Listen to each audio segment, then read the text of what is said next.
어떤 학교에서 창의력 시험 문제로 이런 문제를 냈다고 합니다. 어떤 교수님이 이런 문제를 창의력 테스트를 하기 위해서 냈습니다. 뒤에는 낭떠러지가 있고 앞에는 한 달 동안 굶주린 호랑이가 서 있다. 당신은 이 위기를 어떻게 벗어나겠는가? 이런 질문을 냈습니다. 여러분, 이런 질문에 어떤 답을 하시겠습니까? 학생들은 다양한 답을 적었다고 합니다. 이때 미친 듯이 도망간다. 그리고 어떤 학생은 살려달라고 고래고래 소리를 지른다. 또 어떤 학생은 모든 것을 하나님께 맡긴다. 하늘의 운을 맡긴다. 또 어떤 학생은 가만히 있다가 호랑이가 확 덤벼들 때 옆으로 샥 피해서 호랑이가 낭떠러지에 떨어지게 한다. 또 어떤 학생은 호랑이 눈을 째려보면서 눈싸움을 한다. 이런 학생들 모두 다 B, C 이런 학점을 받았다고 합니다. 그런데 한 학생이 답을 보고 A 플러스를 줬어요. 그 학생이 답이 무엇인 줄 아십니까? 그 학생은 꿈에서 깨어난다. 이렇게 답을 했다고 합니다. 여러분 따라해 보시기 바랍니다. 꿈에서 깨야 된다. 꿈에서 깨야 된다. 예. 썸머타임이 적용돼가지고 아직도 좀 이렇게 몽롱하신 분이 계신 것 같은데 이제 꿈에서 깨고 하나님 말씀을 들으시기를 바랍니다. 오늘 말씀에 보면 예수님께서 예루살렘으로 올라가시는 중에 발생한 사건이고 일입니다. 그 걸어가는 과정에 드디어 여리고성에 도착하게 됩니다. 여리고라는 이름의 뜻은 향내의 마을, 장미의 마을 이런 뜻을 가지고 있습니다. 그리고 그 입구에서는 강도들이 자주 출몰했다고 합니다. 강도가 나타났다는 것은 좀 취한 상태가 부재하고 혼돈에 빠진 그런 성임을 알 수가 있습니다.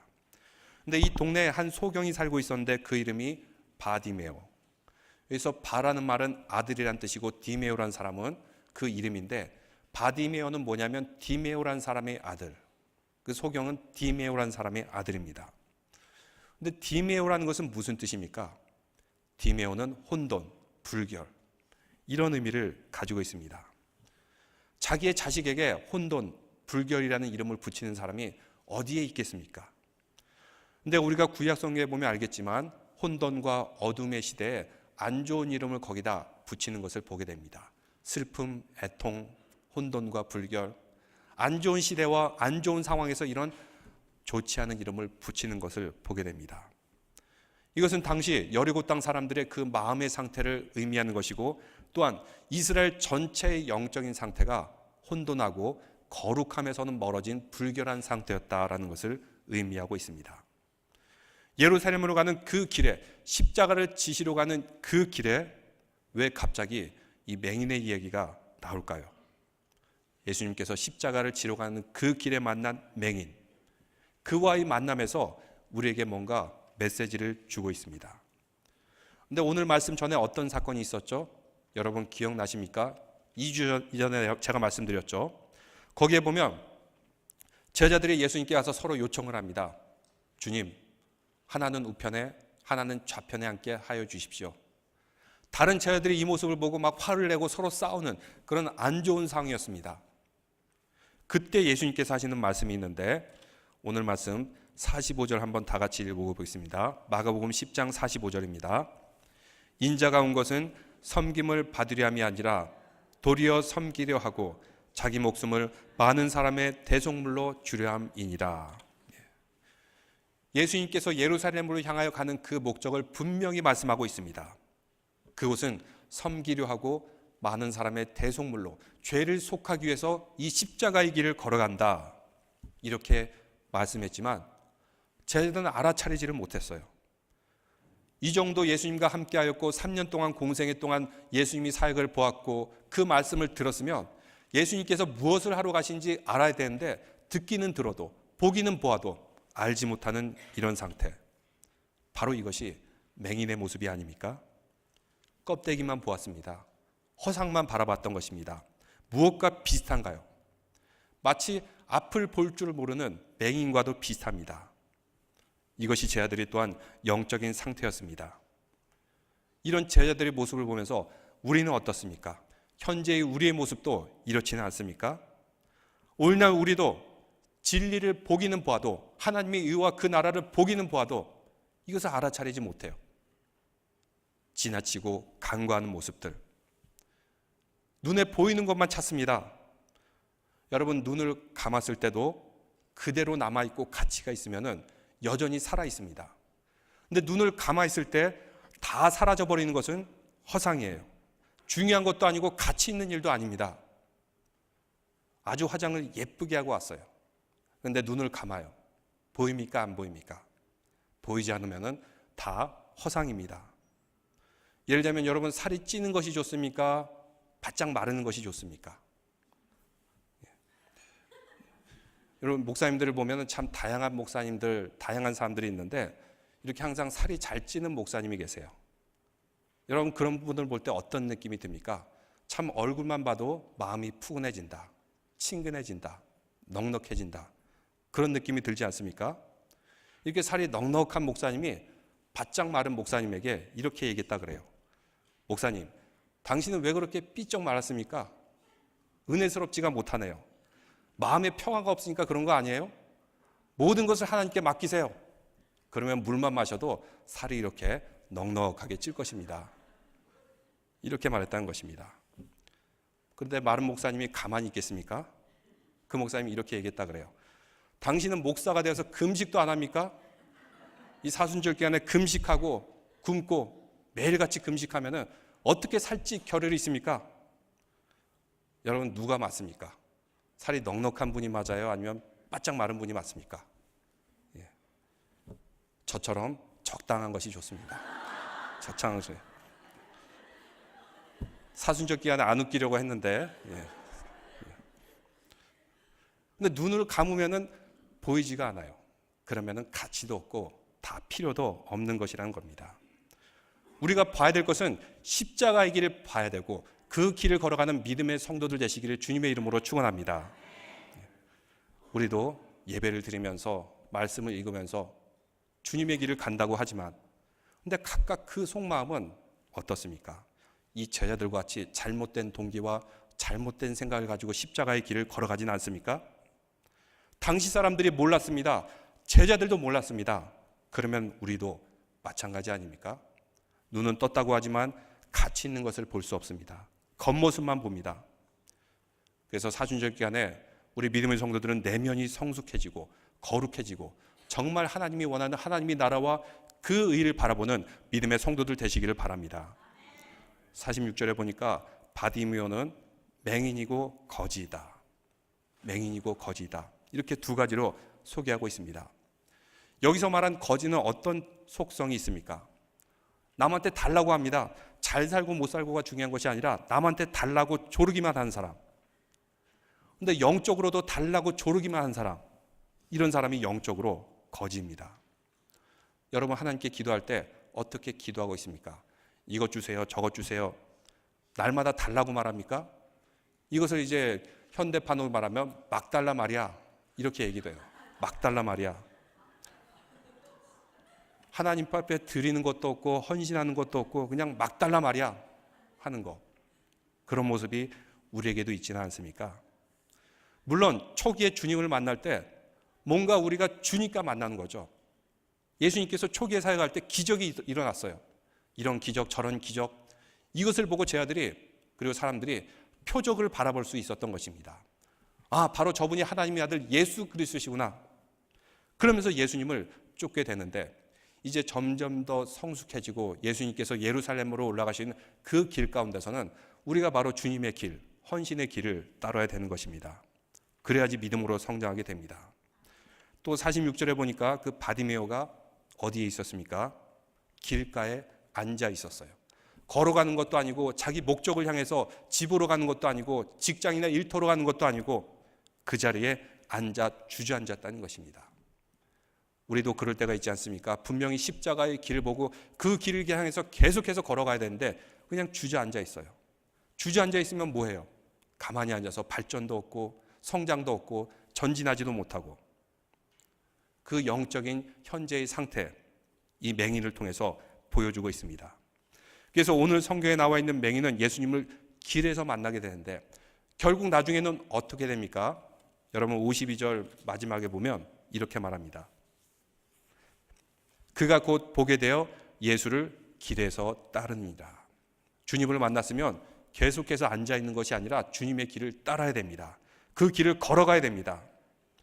예수님과 함께 가시는 그 길, 우리 모두가 그 길을 함께 걸어가고 따라가는 믿음의 성도들 되시기를 주님의 이름으로 축원합니다. 성경은 이렇게 눈이 안 보이는 맹인을 말하고 있지만 우리도 영적인 상태로 맹인일 때가 많지는 않습니까? 모태신앙이고 교회를 오래 다녀도 예수님을 만나면 눈이 떠져야 되는데 계속해서 앞을 못 보고 그 자리에 머물고 있는 이런 맹인의 모습, 그 길이 보여야 되는데 영적인 눈이 어두워서 볼 수 없는 그런 상태, 오늘 이 모습을 보여주고 있습니다. 그런데 47절에 이런 말씀이 있습니다. 47절 다 같이 읽어보겠습니다. 나사렛 예수시란 말을 듣고 소리질러 이르되 다윗의 자손 예수여 나를 불쌍히 여기소서 하거늘. 사람들은 예수를 말할 때 뭐라고 말하죠? 나사렛. 근데 나사렛이라는 호칭을 붙였다는 것은 여러분 성경에도 나오지만 나사렛에서 무슨 선한 것이 날 수 있겠느냐, 별로 좋지 않는 동네입니다. 그 동네, 거기에서는 누가 선한 것이 날 수 없다, 천대받고 멸시받는 동네. 예수님을 볼 때 그 멸시받는 그 동네를 수식하면서 예수님을 불러요. 근데 대조적으로 바디메오는 이렇게 부릅니다. 다윗의 자손 예수여 나를 불쌍히 여기소서. 다윗의 자손이라고 했다는 것은 이것은 바로 그들이 기다리던 메시아가 바로 예수님이다 라는 의미입니다. 그들을 해방시켜주고 구원해줄 메시아가 바로 예수님이다. 그는 앞은 볼 수 없었지만 들었을 것입니다. 이런 분이 있다, 이런 분이 오신다. 오히려 눈으로 볼 수 있는 사람들은 나사렛, 별로 좋지 않는 동네 출신인 한 사람. 그렇지만 이 맹인은 다윗의 자손 예수여 메시아이고 우리를 구원자이심을 확실히 알고 이 말씀을 증거하고 외치는 것을 보게 됩니다. 그래서 47절, 48절 계속해서 보면은 바디메오가 48절에 보니까 사람들이 꾸짖어 잠잠을 할 때 더욱 크게 소리를 질러 이르되 다윗의 자손 예수여 나를 불쌍히 여기소서. 계속해서 예수님을 향해서 나를 불쌍히 여기소서 소리를 지르는 것을 보게 됩니다. 여러분 성경에 보면 기적이 나타날 때는 공통점이 있어요. 그것은 뭐냐면 예수님께서 긍휼히 여겼을 때다 이런데, 긍휼이란 말은 불쌍히 여기셨다라는 말과 비슷한 말입니다. 이것을 잘 아는 사막의 수도사들은 기도할 때 이렇게 유명한 기도를 했습니다. 하나님의 아들 주 예수 그리스도시여 죄 많은 저에게 자비를 베풀어 주시옵소서. 하나님의 아들 주 예수 그리스도시여 저를 불쌍히 여겨 주시옵소서. 미련한 저에게 자비를 베풀어 주시옵소서. 하나님의 아들 주 예수 그리스도시여 저를 불쌍히 여기시고 게으른 저에게 자비를 베풀어 주시옵소서. 이렇게 기도했습니다. 사람이 할 수 있는 최고의 기도라는 것을 알았던 것입니다. 그래서 우리가 묵상 기도, 영성 기도를 할 때는 저를 따라 보시기 바랍니다. 예수님, 저를 불쌍히 여겨 주시옵소서. 저에게 자비를 베풀어 주시옵소서. 바로 바디메오의 이 기도를 통해서 수도사들이 기도를 했던 것입니다.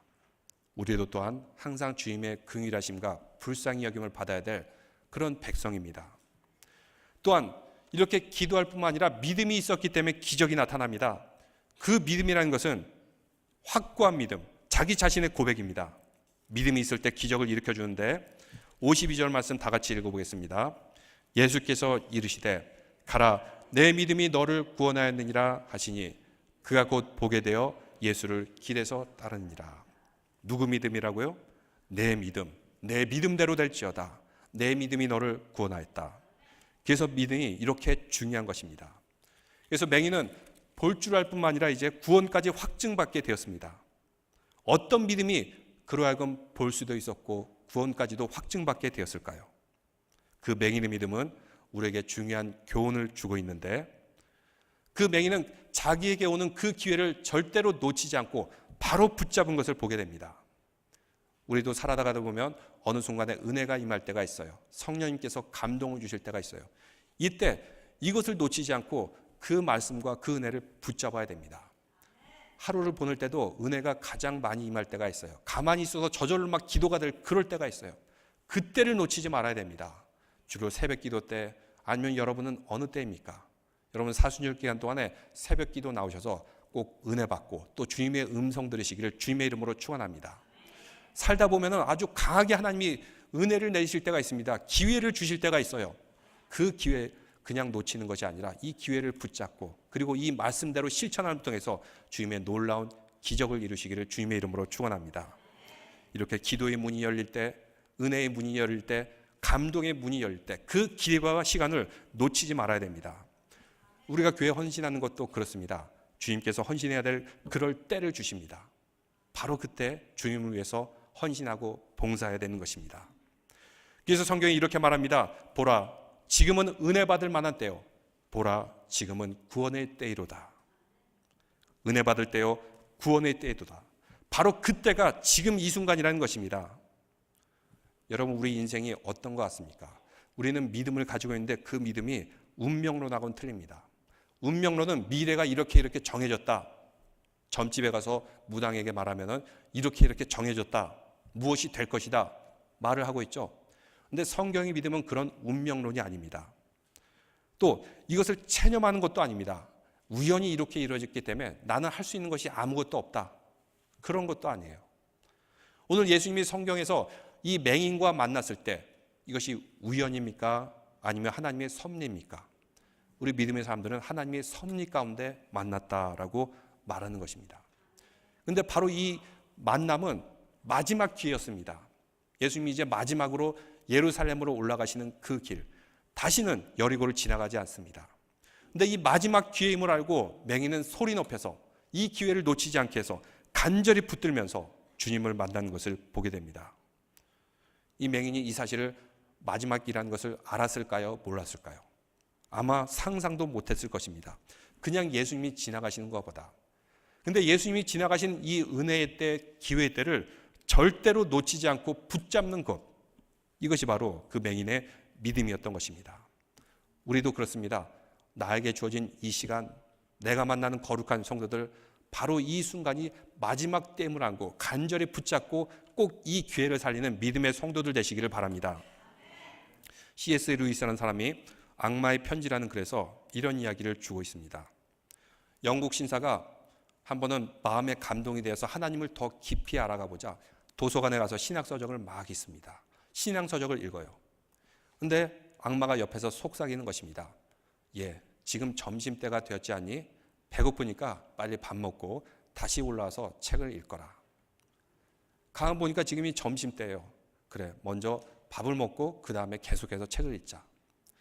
밥을 먹는 중에도 그가 계속 주신 그 감동 때문에 계속해서 하나님이 생각을 합니다. 하나님의 음성이 무엇이고 하나님이 나에게 원하신 것이 무엇인가, 거룩한 지식을 알아가고자 하는 열망이 있습니다.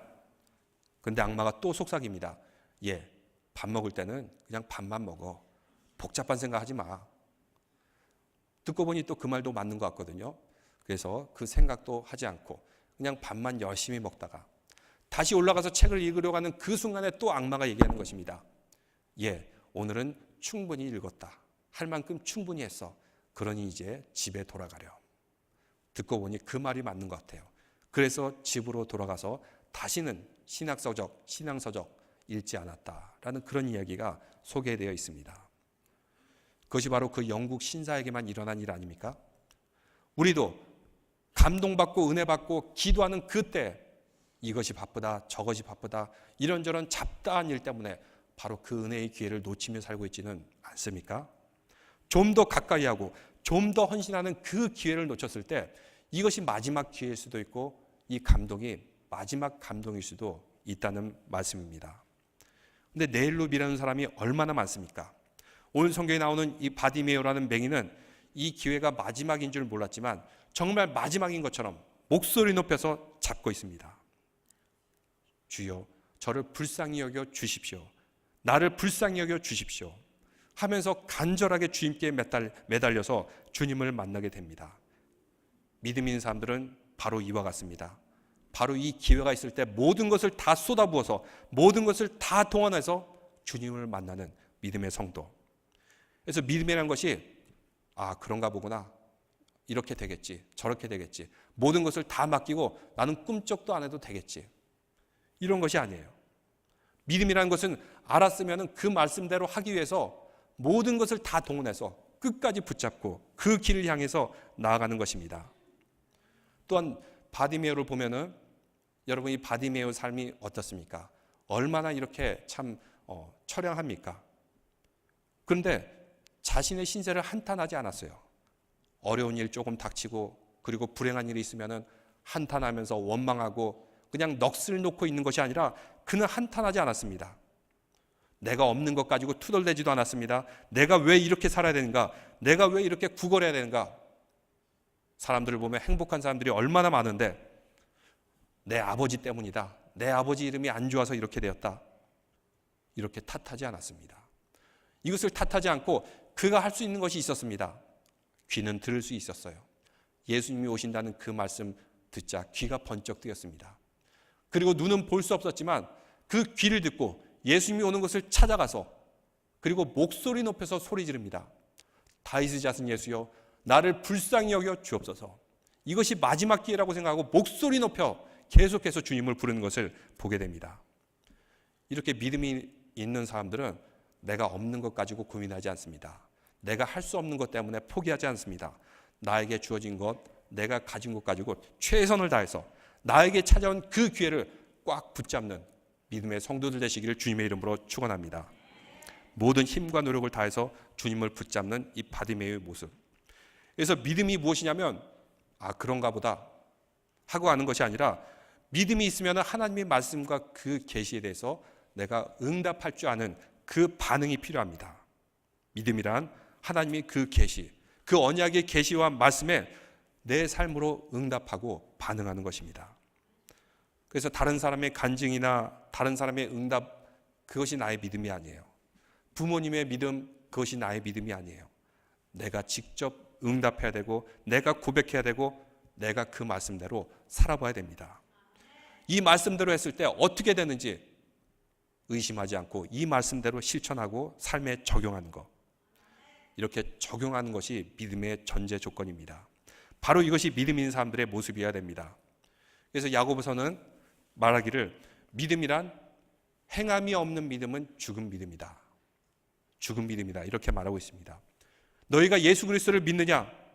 그러나 그 말씀대로 살아내질 않으면 이것은 잘못된 믿음이다. 야고보서는 우리에게 말하고 있습니다. 우리가 마가복음을 쭉 읽어보면 여러분 보셨겠지만 귀신 들린 사람이 있어요.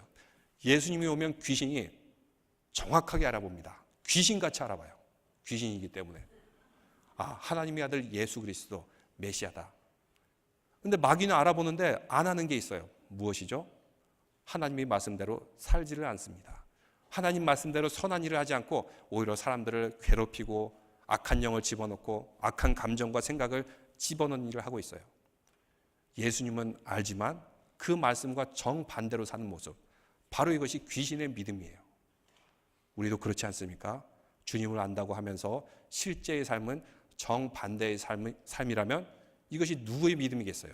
귀신의 믿음 아니겠습니까? 악한 영의 믿음 아니겠습니까?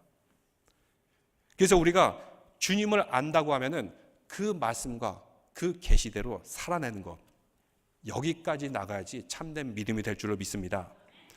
이 맹인은 그 고백 속에서 믿음을 보게 되는데 그는 이사야서 35장 5절 말씀을 믿었던 것 같습니다. 이사야서 35장 5절에 이렇게 말합니다. 그때 맹인의 눈이 밝을 것이며 못 듣는 사람의 귀가 열릴 것이며. 그때가 언제죠? 바로 메시아 예수 그리스도께서 이 땅에 오셨을 때, 그때가 되면 맹인의 눈에 밝을 것이다.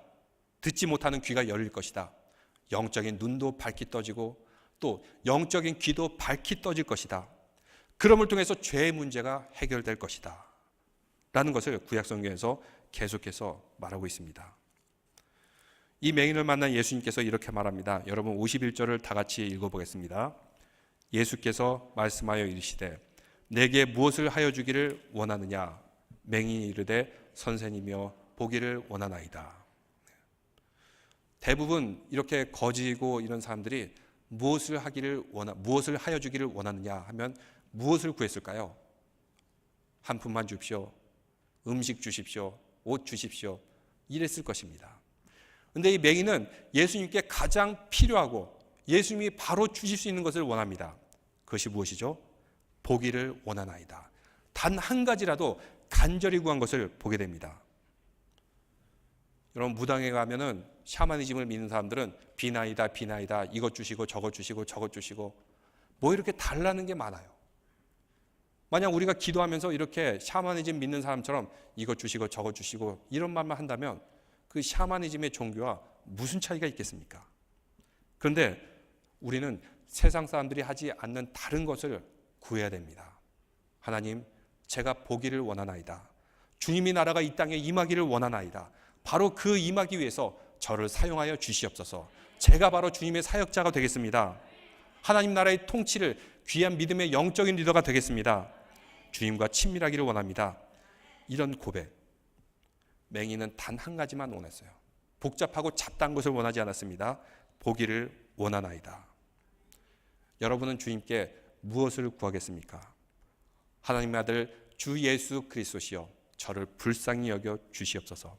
저에게는 자비가 필요합니다. 저를 한번 따라해 보겠습니다. 하나님의 아들 주 예수 그리스도시여, 저를 불쌍히 여겨 주옵소서. 자비를 베풀어 주옵소서. 그래서 영성훈련 수련원 들어가면 바로 이 기도가 가장 처음 기도가 돼요. 이 기도만 계속해서 하게 됩니다. 자비를 구해야 됩니다. 우리가 무엇을 구하죠? 주님의 자비, 주님의 구원. 이 영적 맹인과 같이 이것이 마지막 기회인 줄 모르고 그냥 지나친 것이 아니라 이 기회가 있을 때 마지막인 줄 알고 마지막 기회로 생각하고 꼭 붙잡는 것. 또 내가 없고 내가 할 수 없고 나의 여건이 안 되는 것을 불평하고 원망하지 않고 내가 들을 수 있는 귀, 내가 말할 수 있는 그 목소리, 이것을 가지고 목소리 높여서 예수님을 만나는 그 기회를 잡습니다.